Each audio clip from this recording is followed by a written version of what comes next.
lembaga peradilan umum harus menyatakan berwenang untuk memeriksa dan memutus perkara ini.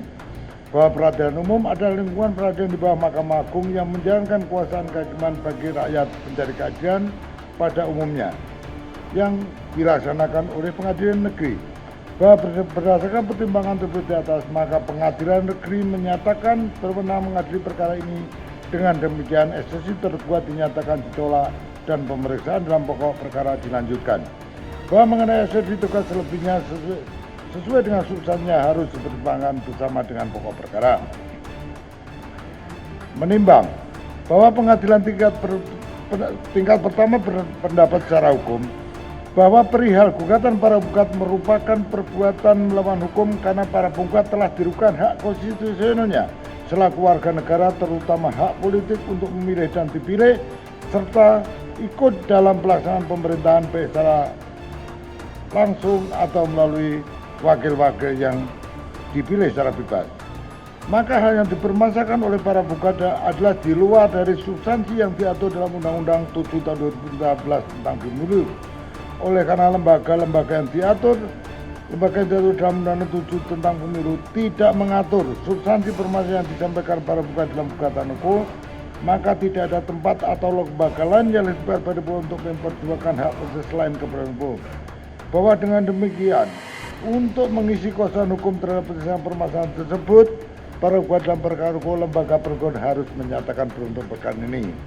Menimbang bahwa setelah pengadilan tingkat banding mencermati dalil gugatan para penggugat bahwa pokok sengketa dalam perkara aku adalah mengenai terbitnya berita acara nomor 232-PL.01.1/BAA/05/2022 tanggal 13 Oktober 2022 dan berita acara nomor 275-PL.01.1/BA/05/2022 tanggal 18 November 2022 tentang rekapitulasi hasil verifikasi administrasi partai politik calon peserta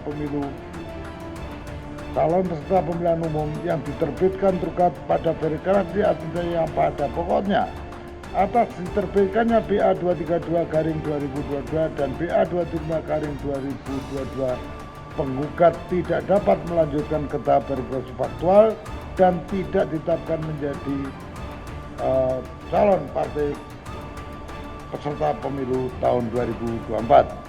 Menimbang bahwa sesuai ketentuan pasal 466 Junto pasal 470 Undang-Undang Pemilu Junto pasal 4 ayat 1 huruf D Undang-Undang Nomor 30 Tahun 2014 tentang Administrasi Pemerintahan mengatur bahwa sengketa proses pemilu yang terjadi antar peserta pemilu dan sengketa peserta pemilu dengan penyelenggara pemilu sebagai akibat dikeluarkannya keputusan KPU provinsi dan keputusan KPU kabupaten kota adalah merupakan kewenangan pengadilan tata usaha negara.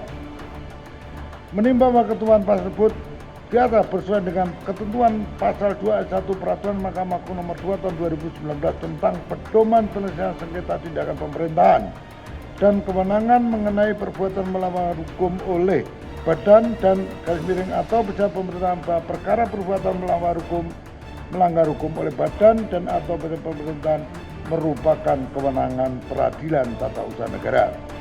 Menimbang bahwa walaupun gugatan para penggugat adalah dengan perihal gugatan perbuatan melawan hukum sebagaimana diatur dalam 1365 KUH Perdata, namun substansi sengketa dalam perkara aku adalah berupa akibat diterbitkannya keputusan oleh Komisi Pemilihan Umum. Dengan demikian, secara substansi hal tersebut adalah termasuk sebagai perbuatan melawan hukum oleh penguasa, maka menjadi kewenangan kompetensi absolut pengadilan tata usaha negara. Menimbang bahwa dengan alasan dan pertimbangan hukum tersebut di atas, pengadilan tingkat banding tidak sependapat dengan pengadilan tingkat pertama bahwa telah terjadi kosongan hukum dengan perihal gugatan dalam perkara aku, yaitu di luar dari substansi yang diatur dalam Undang-Undang 7 tahun 2017 tentang pemilu. Oleh karena itu, putusan pengadilan tingkat pertama yang menyatakan berwenang mengadili perkara aku harus dibatalkan. Menimbang bahwa oleh karena peradilan umum CQ, Pengadilan Negeri Jakarta Pusat dinyatakan tidak berwenang secara kompetensi absolut mengadili perkara aku, maka eksepsi tergugat tentang gugatan kabur dan materi pokok perkaranya tidak perlu dipertimbangkan lagi dan harus dinyatakan gugatan selain dan selebihnya dinyatakan tidak dapat diterima. Menimbang bahwa karena pembanding semula para penggugat adalah sebagai pihak yang dikalahkan, maka kepada para pembanding terbanding semula para penggugat harus dihukum untuk membayar biaya yang timbul dan perkara secara tanggung renteng dalam kedua tingkat pengadilan dan untuk tingkat banding sejumlah sebagaimana tersebut dalam amar putusan ini. Memperhatikan ketentuan pasal-pasal dan perundangan yang berhubungan dengan perkara ini, mengadili menerima permohonan banding pembanding garis miring semula tergugat, membatalkan putusan Pengadilan Negeri Jakarta Pusat nomor 757 garing PDTG 2022 PN Jakarta Pusat tanggal 2 Maret 2023 yang dimohonkan banding tersebut. Mengadili sendiri dalam eksepsi mengabulkan eksepsi tergugat, menyatakan Peradilan Umum CQ Pengadilan Negeri Jakarta Pusat tidak berwenang secara kompetensi absolut untuk mengadili perkara aku. Dalam pokok perkara menyatakan gugatan para penggugat tidak dapat diterima, menghukum para terbanding para penggugat untuk membayar biaya timbul secara tanggung renteng dalam perkara ini untuk kedua tingkat pengadilan dan untuk tingkat banding sejumlah Rp150.000. Demikian diputuskan dalam musyawarah Majelis Hakim Pengadilan Tinggi Jakarta pada hari Senin tanggal 10 April 2023 oleh kami, Sugeng Riyono SHM selaku Hakim Ketua, dengan Subakran Hadi Mulyono SHMH dan Haris Munandar SHMH masing-masing sebagai hakim anggota. Putusan mana diucapkan pada hari Selasa tanggal 11 April 2023.